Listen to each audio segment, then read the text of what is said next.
Mbide, who is standing by at the residence of Dr. Kizza Besigye, to tell us what it will take to combat the coronavirus pandemic or COVID-19. After you, my brother Stephen Mbide, and a very good morning.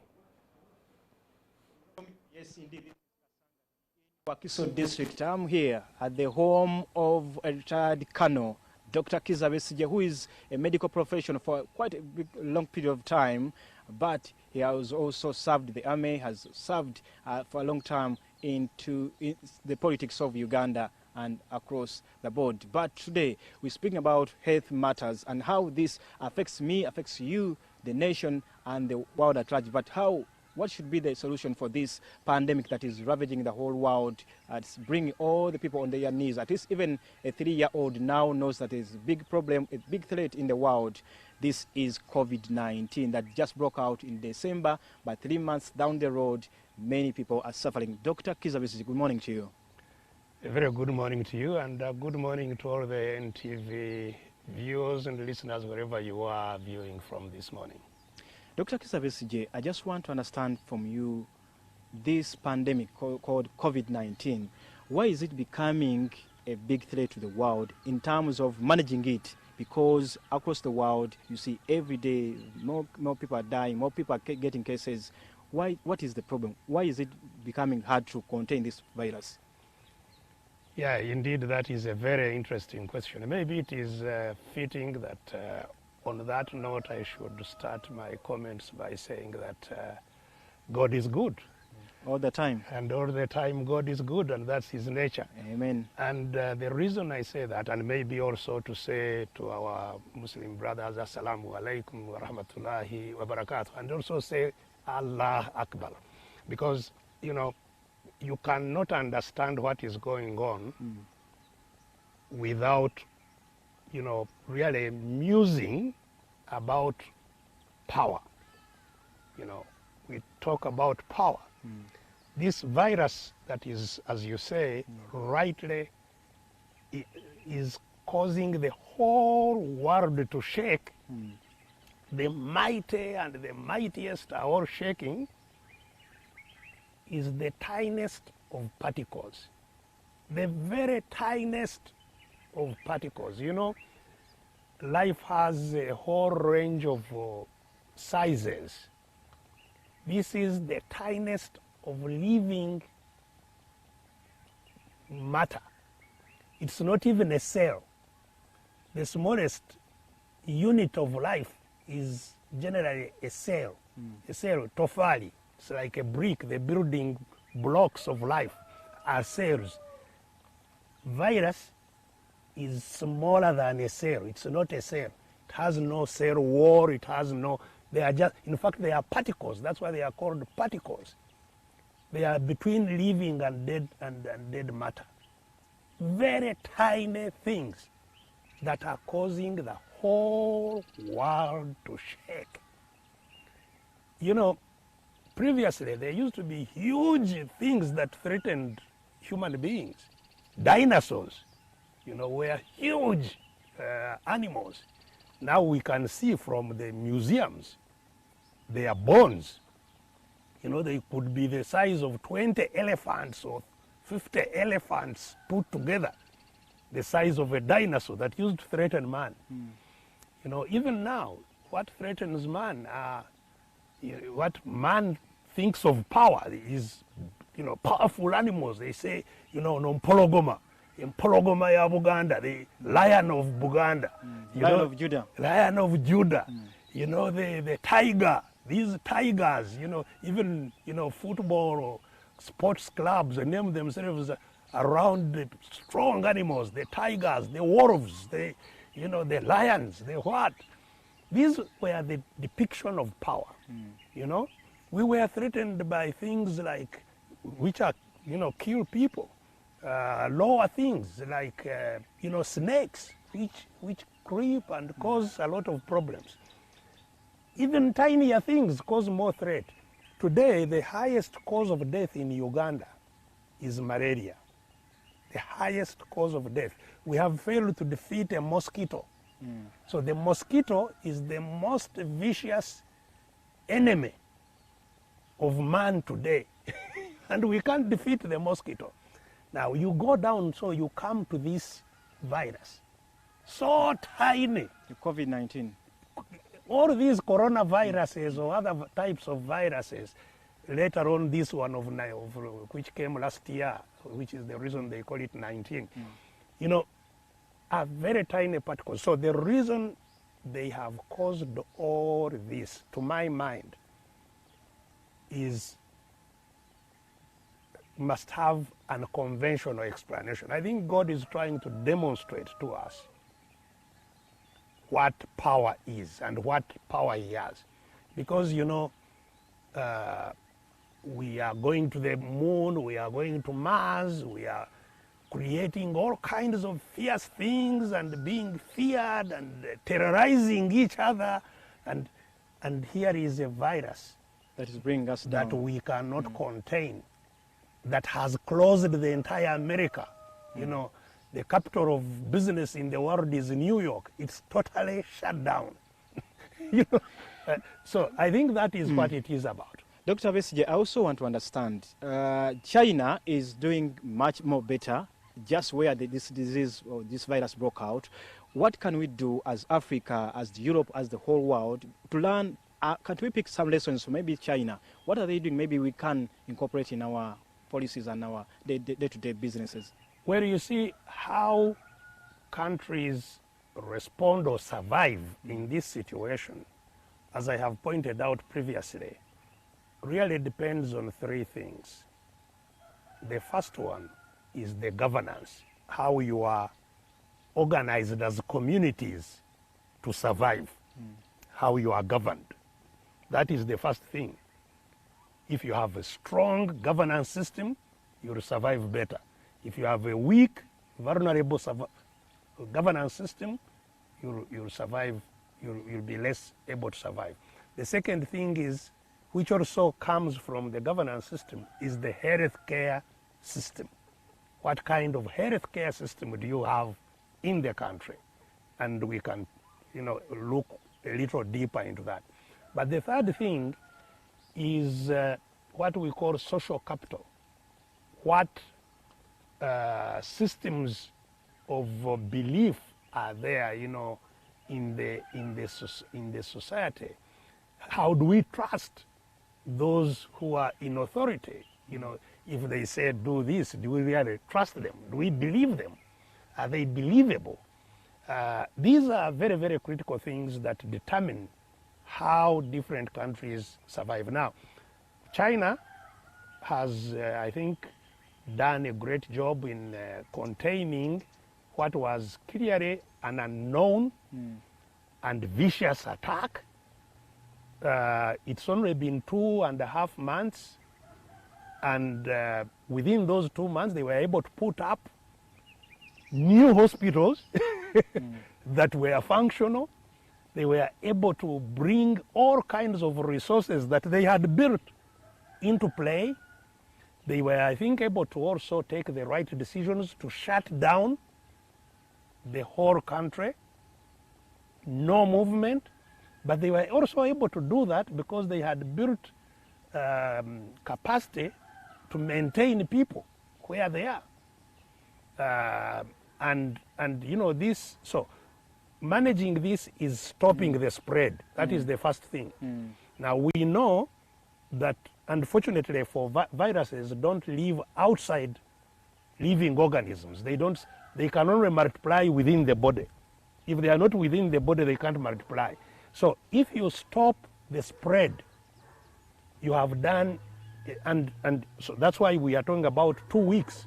If you stop 2 weeks of, lock down everybody for 2 weeks, it means those who are sick will be known and dealt with.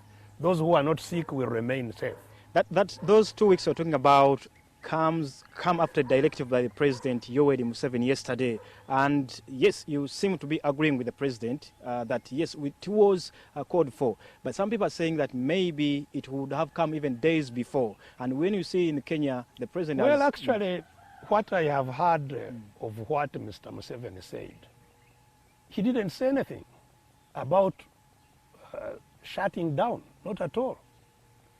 In fact, That is part of the problem of fudging, not having a clear policy. Because all he said is that life can go on as usual, provided you don't use public transport. That is all that I heard. Secondly, he said that he's telling people to stay at home. No, he's not. Because if you are telling people to stay at home, you would close down what they are doing. Shops. Some people are saying he essentially just wanted to be polite. No, you don't become, you don't let people guess what you intend, whether you want to be polite or not. That's not policy management. That's not leadership. You see, leadership, you must be clear. You must be understandable what it is you mean. They have said people should go to the markets, people should do whatever. Only markets should now sell food. You have all the other, even those who are selling clothes will now sell food because they must survive. If food is the only thing in the market, then everybody will still come to the market, only sell food instead of selling clothes or selling, because everybody wants to survive. You see, one of the biggest failures is precisely that, lack of a clear policy. And the reason there is lack of a clear policy is the poor governance that we have had. We are in a situation where we cannot provide people alternatives. Because you can't tell people to stay at home when you have no plan of how they will stay at home. You are not saying, I'm giving you your salaries of this month, you go and use them to stay at home. Don't work, but the money is there for you to live. You are not mentioning anything about how people survive. In your own way, how do you do it? Or what would you advise? So you know, first of all, you are asking me a rather difficult question, because we now have, and what this has exposed is that we have a bankrupt state which has no resources. The other day, I asked NSSF, I said, you people, you are keeping our savings of Uganda's workers. Can't we now use just a small portion of those savings to give them to people, to help them out of this world crisis? Can't you? And they first said all kinds of funny things. They're saying there is no legal system. Yes, but of course, the legal system is not a problem because laws can be changed. Laws change according to demands. The real answer they gave is that 80% of people's savings was eaten by government. That is the basic. So the people's savings are no longer there.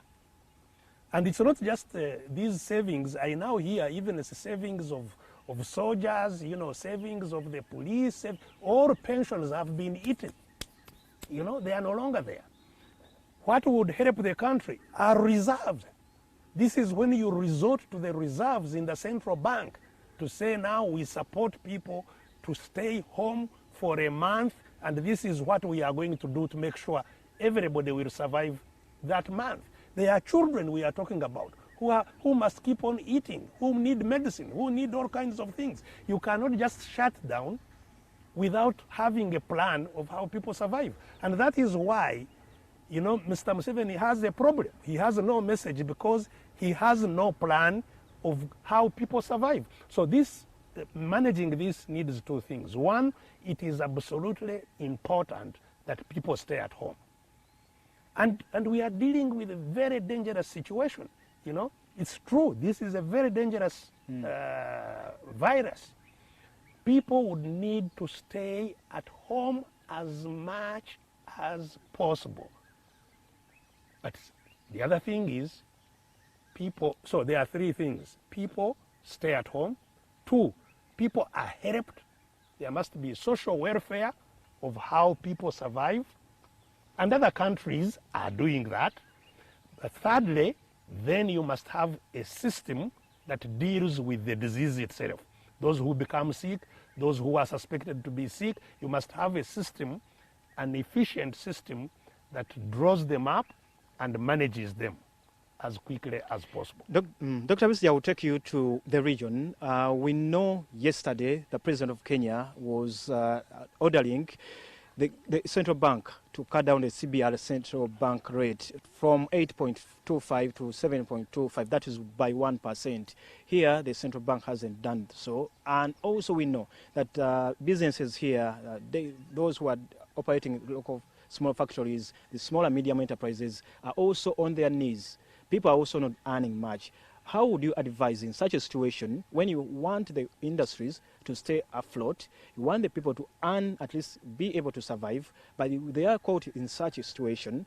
What would be done to make sure the economy still stands amidst these COVID-19 challenges? What needs to be done should have been done way back. You know, every day matters so much in these kinds of situations. You know, we say that if you want to save a dying chick, you save it when it is still flapping its wings. If it has died, you cannot revive it. Measures to support people to survive, to support businesses. Businesses are also people. They are legal persons. They are the root for the economy. And they are the ones that help people to survive. You must have a strategy to support people, to support businesses. Now, many businesses have already closed. You know, we had businesses like those which were in the flower industry, exporting flowers. Those have immediately So which died. strategies should they apply for now? So the strategy is very clear. One, you use, as I have said, national resources to boost those businesses. For example, give you know, subsidies for wages. You give wage subsidies. You give tax incentives. You relax loan obligations so that there is no demand on servicing such loans during this crisis, and such other measures.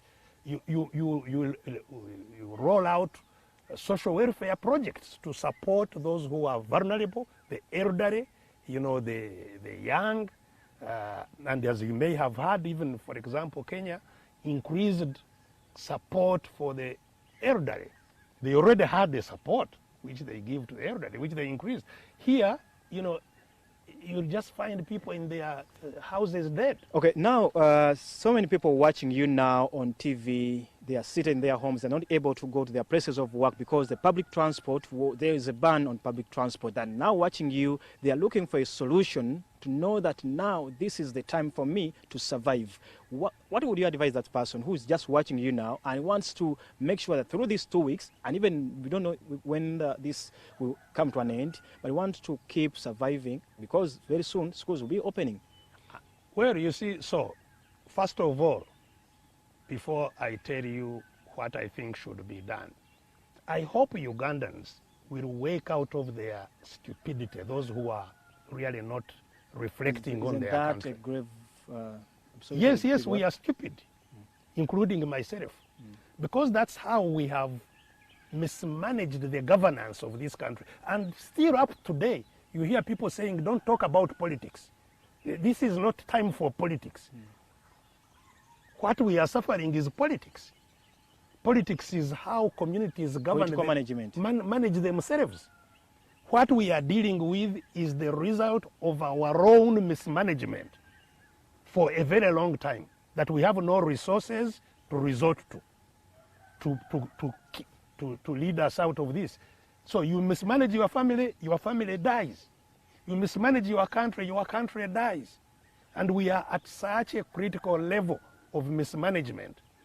We as a country, and this is not a partisan matter that, you know, you are talking about this, FDC, this is not a movement, FDC, this is not a partisan matter. The matter is that we have simply a totally mismanaged country, and we must quickly, during this crisis, and maybe as we get out of it, find ways of how to restructure our politics and management. Suggest some of those ways. So, you know, we will do that. But now, what is immediate, because even as we think about what we do to restructure, to have a transition, we must have a transition from a mismanaged place to one that can get us out of this and other deeper crises that lie ahead.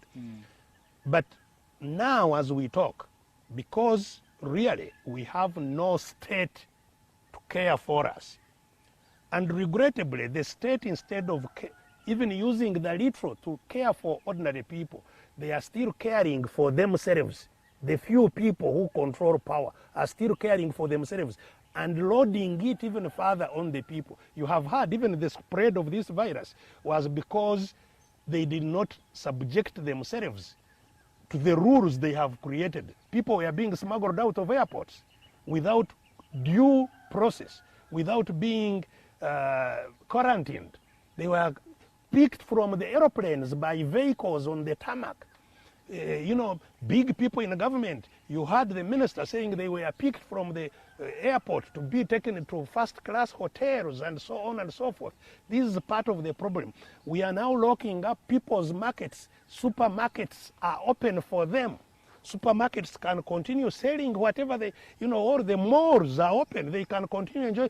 So that mentality of few surviving at the expense of many is what we have been dealing with.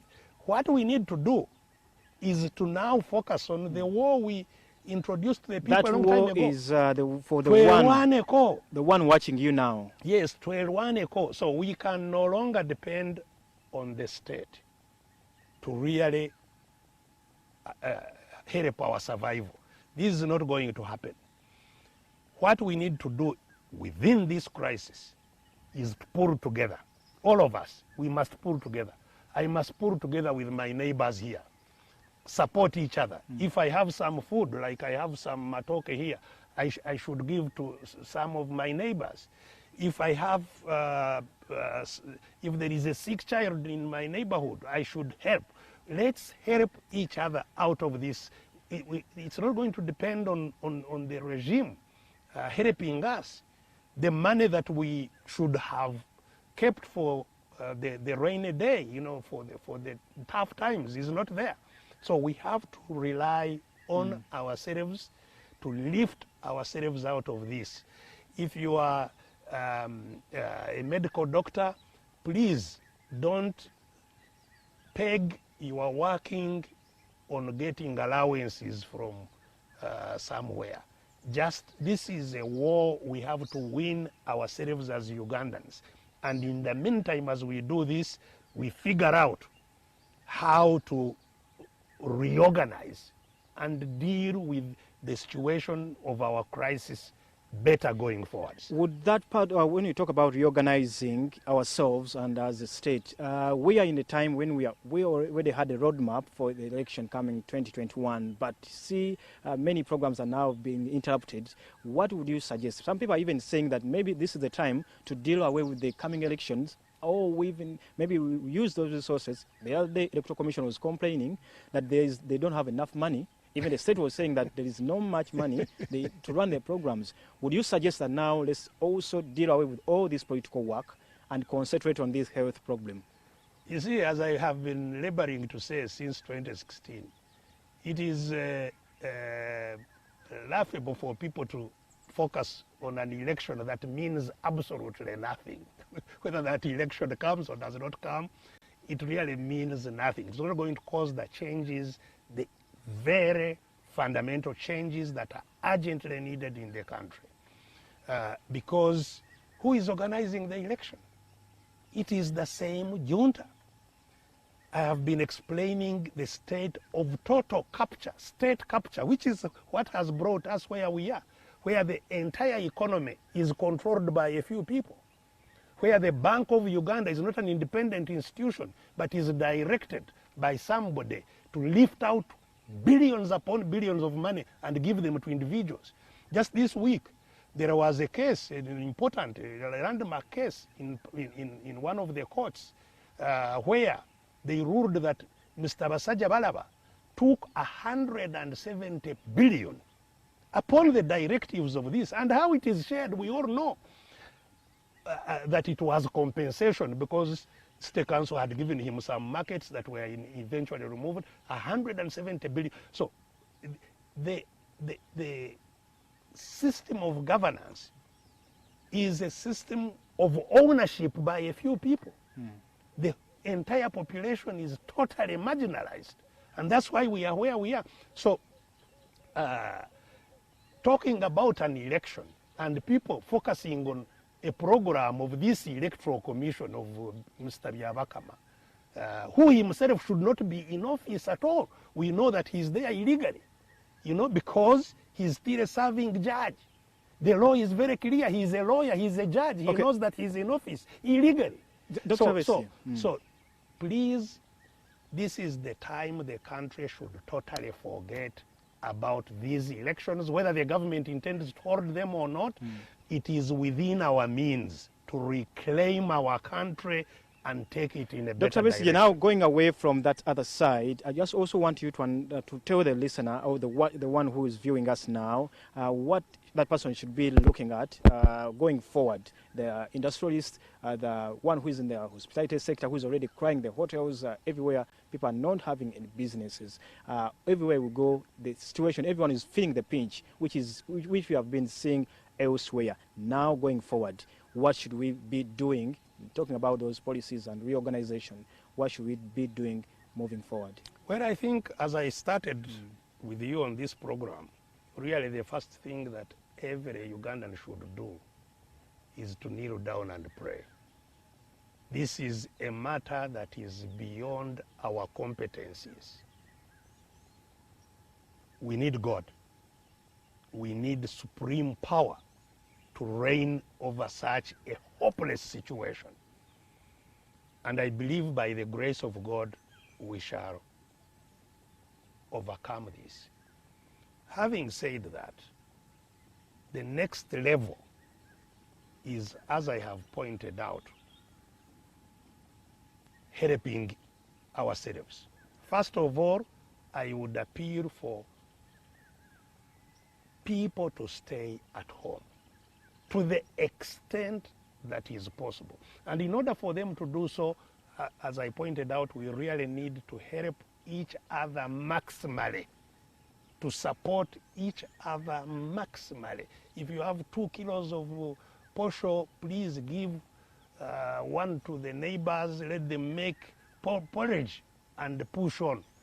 Let's help each other. If we can lock ourselves up for 2 weeks, within those 2 weeks, the sick will be known. And if you become sick, raise an alarm. And I appeal to my colleagues in the medical profession. This is the time to step up. If you need us, who are no longer in the medical profession, who are no longer servants in the medical profession, you're available. I have not practiced medicine in the last 40 years. But if you need me, I will come. Let's help ourselves. Let's not look at, allowances and this. Let's help each other. Let's help the country overcome this. Okay. Regrettably, health is such an area that it cannot be organized on an individual basis. It really needs a state. And what should have been clear by now are areas where we report. If you are sick, where do you report? They have been giving telephone numbers. These telephone numbers, people have been trying them. Maybe because of the traffic. But anyway, Doctor, as we wind up this conversation, I just also briefly, on a personal note, just want to understand how this situation has caught you in the web and how is it affecting you? Well, of course, the situation has took everybody by surprise. As I pointed out, Ugandans need, if to fight better, you need at a personal level to have a lot of immunity, to be eating well, to be avoiding things that weaken you, like not doing exercise, like smoking, like doing all this. Happily, I have tried to keep myself as fit as possible because I have been fighting. Sometimes when you are in bad situations, they end up helping you. So I have been living a life of struggle for me, it has found me with some ability to continue fighting. But in terms of resources, obviously, as a result of all this time of bad situation, I am just like all the other Ugandans. You know, some people tend to think that maybe me, I am rich or what, but my situation is poor. But even in my poverty, I'm not poor at heart. Whatever I have, I can and will share with all my colleagues. Thank you so much, retired Dr. Kizza Besigye. We've been coming to you straight from his compound here at the home here in Kasanga to Wakiso district. Thank you so much for allowing us into your beautiful home. I'm now going to be taking you back to studio where Romeo Busiku is looking at me. And of course, we have had the message from him and from wherever, from the Minister of Health, from the President. This also observe these guidelines that have been given here by the Dr. Kizza Besigye and everyone there who is concerned and as disseminated by the media. Stephen Mbidi on Fefesuwe Chibuga taking you back to studio. Keep it here on Morning at NTV.